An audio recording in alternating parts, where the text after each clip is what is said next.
I had reached this point where I was never satisfied with my mixes, and maybe you can relate. You raise the kick, you tweak the snare, you put EQs on a bunch of things, but for whatever reason, it always sounded worse. Here's the truth. Most producers don't actually have a plan when they start mixing. They start turning knobs and hope some magic happens and things sound great in the end. But mixing isn't guessing, and today I want to show you the step-by-step process that has changed my mixes forever. Think about why you studied for tests in school. Well, typically the more prepared you were, the better you would do on that test. Mixing is no different, so we're going to study reference tracks, but in a very specific way. You're going to start by choosing 5 professional songs in your genre, style, vibe that you admire. They sound great. Choosing only one reference here is risky because what happens if it's not the right fit for your song? But 5 are gonna help you understand the general balance these songs are using for your genre. So here's how you do it. You're going to go to the drop of each song,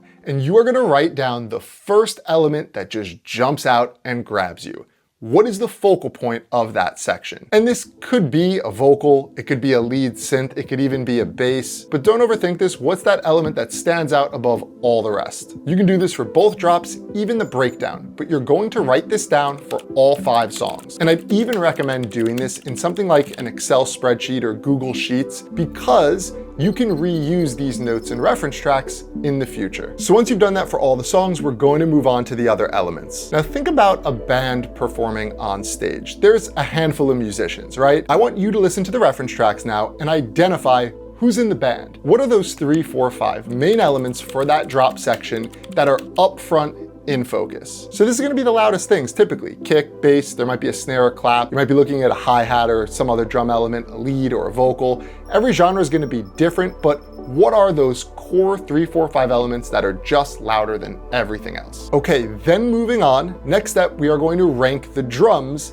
in order of importance, meaning what is the loudest drum element, what is second, what is third, what is fourth, and so on. You're going to do this though by perceived loudness. This is cool because it's gonna show which drum elements are valued more than others. Again, do it for all 5 songs, then you're gonna move on and do the same exercise, but instead of drums, we're gonna do it for the instruments. And I consider instruments anything that's not a drum layer. So this could be synths, leads, pads, plucks, vocals, other effects, but top to bottom, loudest to quietest, rank those elements. Okay, this next one's really easy. Don't overthink this. Go to the drop, press play. Is it synth and instrument driven or is it drum driven? So for example, if you take something in the house world that's a lot of hi-hats, percussion, tops, they're driving the song, that's probably a drum driven track. But if you flip over to something like bass music, dubstep, where the instruments are driving the song, you're gonna write that down. Finally, we're gonna do a similar thing, but focused on high end. So you're gonna put a high pass filter roughly at about 10K. And what we wanna do is listen to the extreme highs. Which group is sitting up there? Drums or instruments? In good mixes, you're gonna realize it's usually one or the other, but very rarely is it both. And that's because those extreme highs have a very hard time playing everything. It would sound like shit and be pretty piercing to your ears. Okay, so you have all these notes on these 5 reference tracks. And what you're gonna do is take a step back and look at what you wrote down. There are going to be obvious trends that jump off the page. What we're gonna do is highlight these things that all of the songs or majority of the songs are doing. This is gonna show us the general balances for your genre. So for example, you might realize kick, bass, and snare are in the top 3 elements of all 5 songs. That's probably pretty important to know. You might realize that majority of the songs have certain drum elements or instruments near the top in terms of volume, and others near the bottom, meaning they're quiet. This is going to be your cheat sheet when you start mixing. But before you can get into the DAW, we need to do one more thing, and that's this same exercise for our song. Here's the catch. You need to listen though like it's not your song. You didn't make it. Pretend someone else did, and write down what you hear, not what your intention was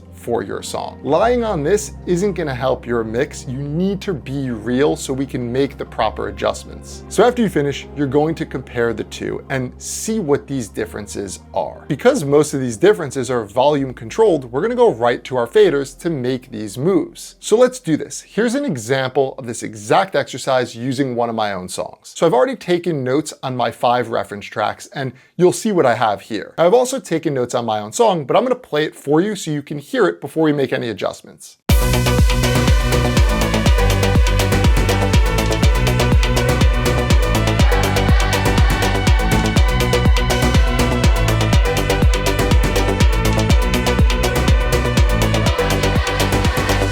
All right, so after comparing my version to the references, there are some clear differences. I overvalued certain elements and had them very loud, and undervalued others where they were way quieter compared to what the references were doing. And I'm wondering why my song doesn't fit in with theirs. Well, this is why. My balance is very different than theirs. So I now made these moves, and what I'm gonna do is A/B them back and forth so you can hear it in real time.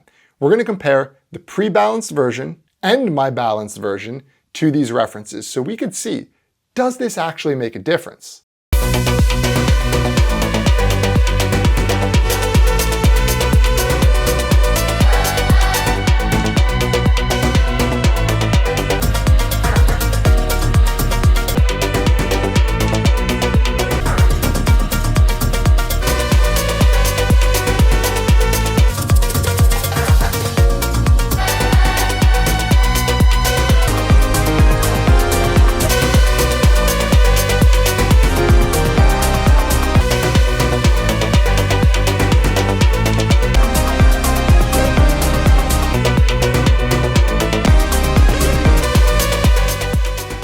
This method has changed everything for not just myself, but the students I work with here at Cosmic. It doesn't just provide clarity, but it provides consistency, a consistent start to every mix that you do moving forward.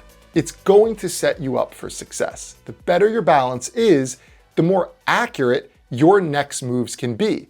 EQ, compression, some spatial mixing, and that's where we need to go now because this really is just step 1 of a mix down. So in this next video, I want to take things a little bit further and start to go into what these next moves are and how we're going to take our mix across the finish line.